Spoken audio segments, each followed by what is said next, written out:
What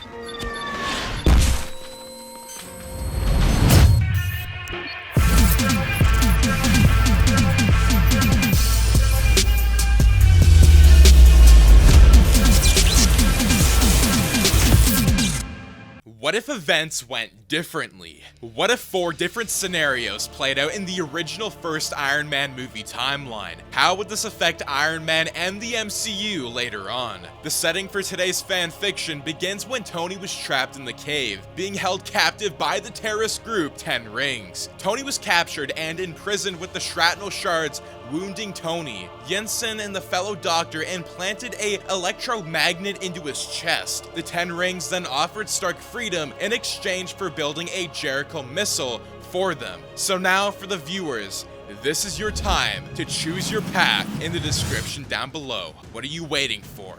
Choose.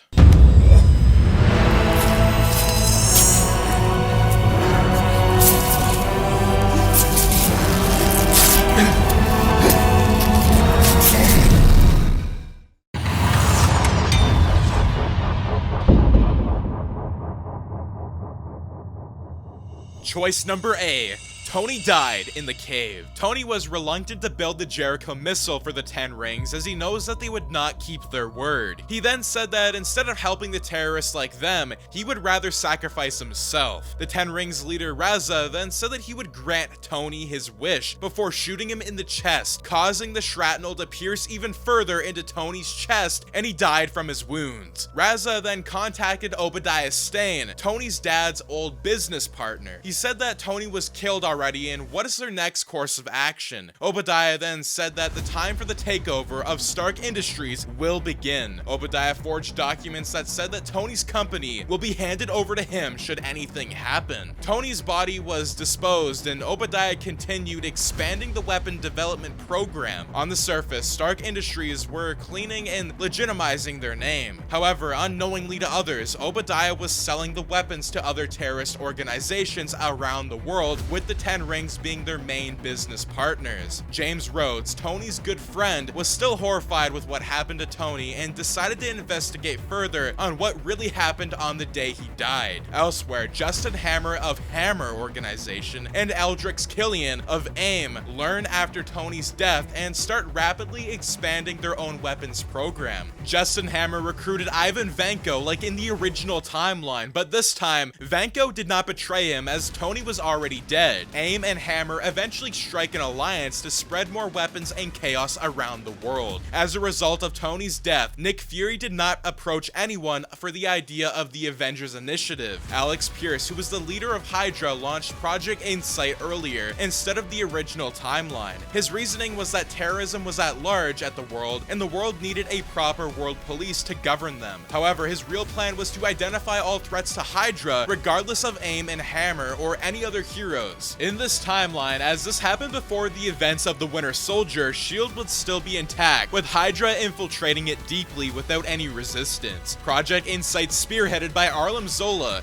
managed to create an algorithm that allowed them to track all of the threats to Hydra. In the original timeline, the Triskelion was used to wipe out their threats. This time, Pierce sent out several agents, Hawkeye and Black Widow, to take out AIM and Hammer counterparts. Secretly, he woke up Bucky Barnes and the Winter Soldier and the other Winter Soldiers to assassinate Barton and Natasha. On their mission in killing the top AIM and Hydra counterparts, Barton and Natasha were attacked by Ivan Vanko, or Whiplash now. With enhanced technology, the duo struggled to defeat Whiplash, but eventually they managed to defeat him. Moments later, Bucky arrived and killed both Natasha and Barton with the help of the other Winter Soldiers. Slowly, most of the MCU heroes were yet to appear in this timeline and were purged by Bucky. Nick Fury, Phil Coulson, Maria Hill, Bruce Banner, Pepper Potts, Sam Wilson, Stephen Strange, Hank Pym, Jane Foster, Eric Selvig were all assassinated. Because Eric and Jane, the main characters in Thor's story, were not here, Thor was taken into custody by S.H.I.E.L.D., which was basically Hydra at the time. Loki defeated Odin and ruled over Asgard, which caused dissatisfaction among the Warriors 3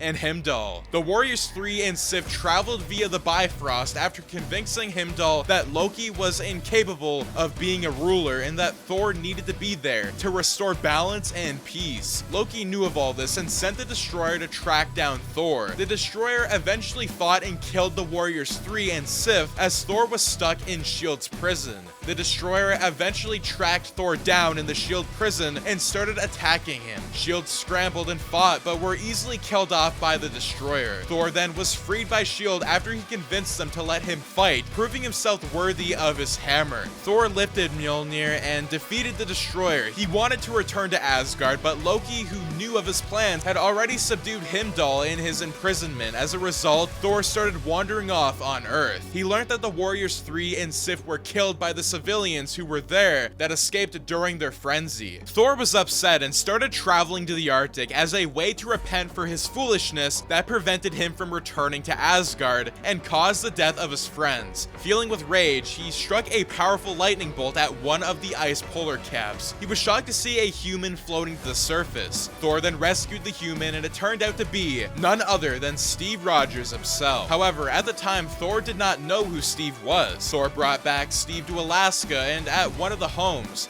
Steve awoke and learned on how the time was already 70 years in the future. Steve and Thor eventually bonded, and Steve said that he needed to go back to New York City to see how things are. AIM and Hammer, meanwhile, have been destroyed after all of their top leaders were killed by Barton, Natasha, and Bucky himself. Thor and Steve traveled back to New York City, and there Steve met with Bucky on one of his assassination missions before they clashed. Although Steve didn't have his classic shield, Thor was with him this time, and he struck his hammer with lightning against Bucky, knocking him out. This caused Bucky's brainwashing to be reversed due to the immense shock. Detained Bucky. Steve wanted to know more on what happened and learned from Bucky what happened with S.H.I.E.L.D. and how Hydra has crept and took over the entire organization over the years. Just at the same time, several portals opened in the sky and armies of the Jatari started coming down.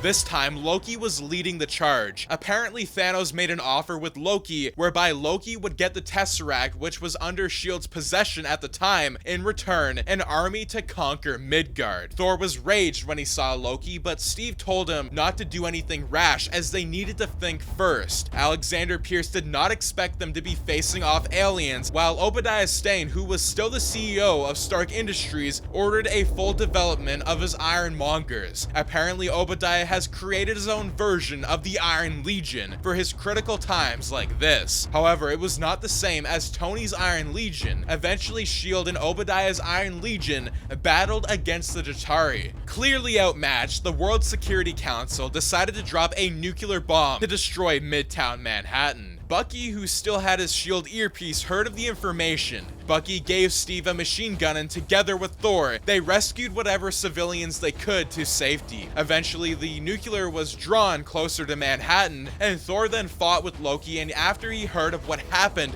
to Manhattan, his intention to destroy the nuclear bomb was near. As the nuke was in midair approaching Manhattan from far away, Thor bid farewell to Bucky and Steve before he flew directly into the nuke. The nuclear detonated in midair, far away as Thor destroyed it before it could reach Manhattan. Loki saw from afar that his brother was killed. As much as he despised his brother, he just wanted to prove that he was the better brother and not cause Thor to be killed. Grieved by the fact that Thor is now gone, Loki wanted to stop the invasion on Earth before he could command the Jatari's main ship to stop Loki. Loki saw a huge spaceship coming from another portal. Thanos appeared from the ship and said that he is disappointed with Loki being sentimental. He choked Loki to death and grabbed the Mind Stone from his scepter before declaring that he will instead take all the stones himself as he has trust issues. Bucky, Steve, Alexander Pierce, and Obadiah Stane could only watch in horror as Thanos' armies came forth and Manhattan.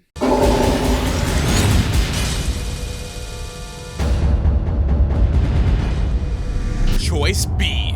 Tony didn't get attacked. In this timeline, after Tony demonstrated his Jericho missile, his convoy was not attacked. They received news that there were some terrorist organizations called the Ten Rings who wanted to hijack Tony's convoy. Being able to live safely, Tony then returned home and continued the weapons development program. As the weapons development program was still going on as usual, Obadiah decided not to take any more actions or overthrow Tony from his position of CEO of Stark Industries. Life went as usual for Stark, as he was not Iron Man. However, this drew from Hammer Industries, as they were lacking behind Stark Industries. Stark would not have any more issues with his heart and continued being the CEO instead of Pepper in the original timeline. This meant that Natasha Romanoff never appeared in this timeline, nor Nick Fury didn't approach him for the Avengers Initiative idea. Tony continued to live his lavish life, and with Pepper becoming his girlfriend, Tony, however, was attacked by Whiplash,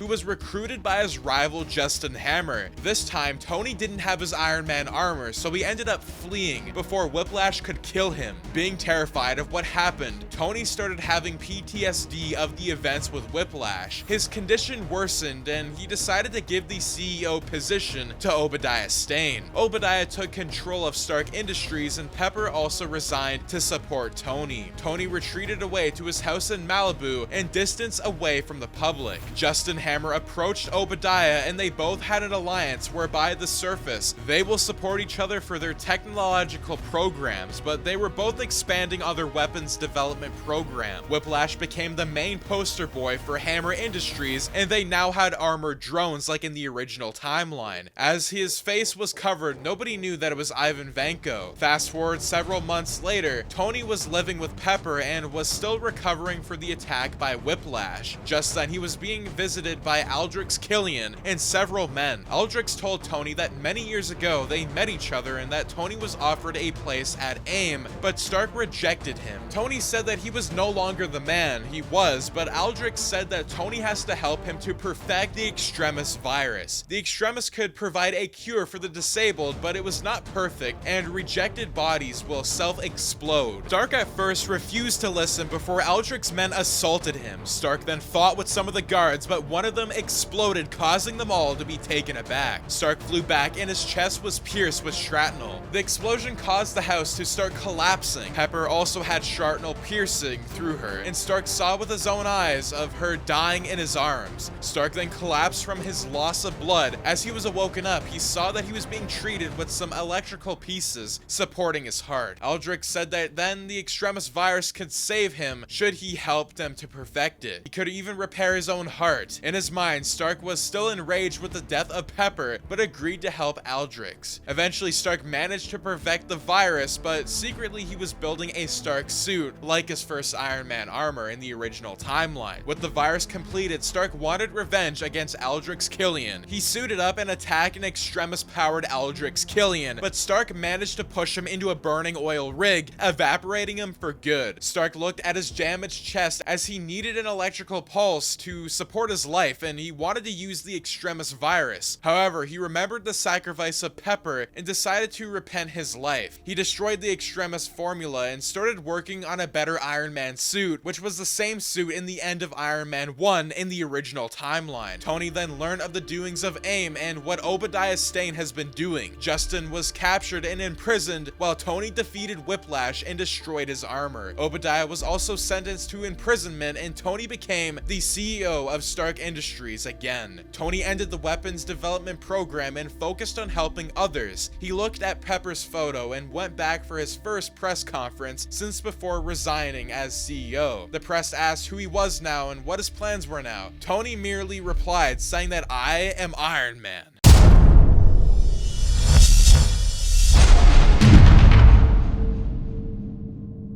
Choice C.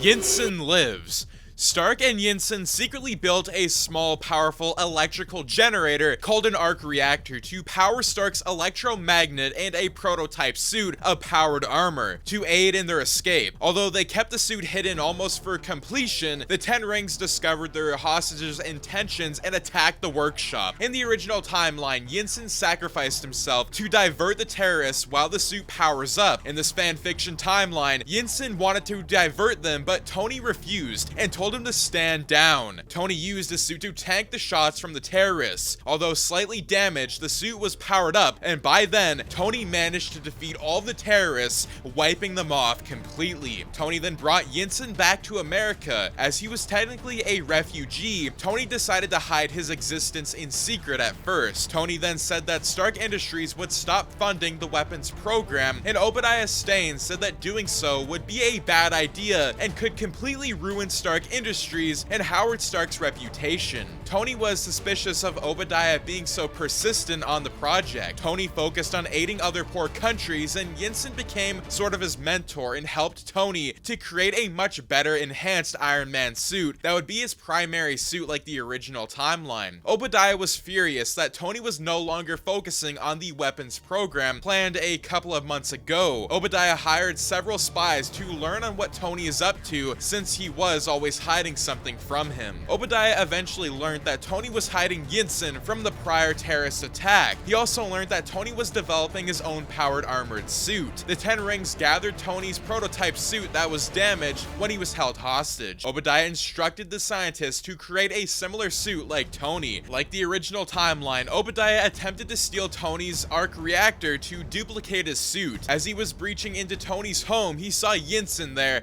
and proceeded to shoot him dead. Tony saw with his own eyes Yinsen lying on the floor, and he took his final breath. Yinsen told Tony to use his powers for good, and he died in Tony's arms. An enraged Tony then attacked Obadiah, who was in his Iron Monger suit. Just like the original timeline, Tony was struggling at first as he didn't have his arc reactor to power his suit before. He told Potts to overload the large arc reactor powering Stark Industries, and Obadiah was killed, and Tony eventually declared to the world that he was Iron Man. Obadiah's son, Ezekiel Stane, vowed revenge against Tony. Many months later, Tony received information that there were some other terrorists who were conducting research into techno-organic weaponry for some time. Tony at the time had created a new security satellite called the Yinsin that grants him abilities to deploy his Iron Legion if necessary. Tony was asked to investigate on the matter as he was now Iron Man. As he was scouting the area, Ezekiel attacked Iron Man in a warehouse, and he didn't have an armored powered suit like his father, but rather a weird white suit. Ezekiel said that Tony disgraced his father, and his father always preferred Tony more than himself. Obadiah treats Tony more of a son than himself, which now a new tech called Technovore. Ezekiel has planned to replace the rest of humanity with this technology. Technovore is a technological parasite that could kill anyone that meets it, and it was made out of nanobots, able to absorb the technology into itself. It becomes immune to a weapon if struck by it multiple times. Ezekiel himself researched on this technology and managed to link it with his nervous system so that he could control its thoughts. Ezekiel paralyzed Iron Man with the Technovore during their fight and details his plans to replace humanity with a new technology utilized for the technology on the Yinsin satellite to hack into all computers and satellites. In a last-ditch effort, Iron Man is able to use a back door he built into Howard's system to hack back into it temporarily. He ordered one of his Iron Legions to aim at Obadiah's son remotely. With a powerful repulsor beam fired at Obadiah's son, he was blasted backwards. This gave Tony the opportunity to continuously shoot more beams and eventually weaken the Technovore suits. Agents of S.H.I.E.L.D. then arrived and took Ezekiel Stane back into custody after James Rose contacted Nick Fury of Obadiah's son's actions.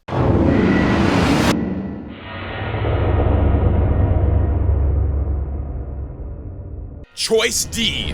Iron Man joins Iron Monger. Tony was being held at gunpoint, in which he was being told to work on more Jericho missiles for them. At first, Tony was hesitant and knew that the 10 Rings would simply kill them if he didn't do anything. Tony started working with Yinsen, secretly building a small, powerful electrical generator to power the electromagnet power in Stark's chest as he was being wounded by the shrapnel. At the same time, the suit was almost completed. The 10 Rings discovered their intentions to flee, and they attacked attack Tony and Yinsen. However, at the same time, they heard gunshots coming from outside. One by one of the terrorists were being shot and killed. Obadiah, James Rhodes, and the other US soldiers were there. Apparently, after the convoy was being attacked, a distress signal was being sent out and James quickly responded to it. Yinsen, however, was killed amidst the gunfire. Failing to save the man who saved him, Tony was distraught, and however, Obadiah counseled Tony and told him that it's times like this where they need to aid the weaker sides to have more weaponry so they can protect themselves. Yinsen's death would not be in vain if only the people would be able to take up arms. Tony was in a dilemma at first as he wanted to stop the weapons program as a sign of respect for Yinsen's death, but he wanted to take revenge too. Deciding to listen to Obadiah's advice, Stark Industries started developing the weapons program to aid the other weaker sides so that they can fight against terrorists like the Ten Rings. Tony started creating an enhanced suit of his first Iron Man prototype armor. Pepper was worried about Tony being obsessed with seeking revenge for Yinsen's death. Later on, a charity event held by Stark Industries, a reporter, Christine Everhard, informed Stark that his company's weapons were recently delivered to the Ten Rings and are being used to attack Yinsen's home village. Stark dons his new armor and flees to Afghanistan, where he saves the villagers. While flying home, Stark is attacked by two F-22 Raptors. He reveals his secret identity to Rhodes over the phone